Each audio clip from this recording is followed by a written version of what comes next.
மருத்துவம், கல்வி, பொறியியல் கல்வி தமிழில் படிக்க முடியுமா என்பதற்கு அதற்கு சான்று இங்க பார்.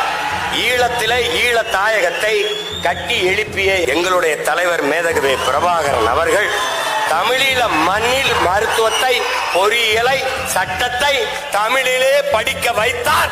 தமிழிலே படிக்க வைத்து பட்டங்களை பெற வைத்தார். அங்கே படித்த மருத்துவர்கள் இன்னைக்கு உலக நாடுகளிலே மருத்துவம் செய்கிறார்கள். போட்டு குழப்பிக்காத. நீ தமிழ்ல படிச்சவன் தான் அப்துல் கலாம்னு ஒருத்தன் அணுகுண்டு கண்டுபிடிச்சு வெடிச்சு இந்தியா வல்லரசு ஆயிருக்கு. யாரு? நம்ம ஐயா தான். நம்ம ஐயா மயில்சாமி அண்ணாதுரையிலிருந்து சிவத்திலிருந்து எல்லாரும் தாய்மொழி கல்வியில கற்றவர்கள் தான். நீ என்ன தொடக்க கல்வி தமிழ்ல இருக்கணும் அப்படின்னு வேற இருங்க. அண்ணாட்ட வந்து 8ஆம் வரைக்கும் தமிழ் படிச்சா போதும். அதுக்கப்புறம் தமிழ் இலக்கியம் படிச்சவனே பொழிப்புரை தேடிக்கிட்டு இருக்கான். நீ என்னடா 8ஆம் போட நிக்கலாம்? தமிழ் ஒரு பெருங்கடல், நீ கரையோடு நின்னா போதுன்றியே.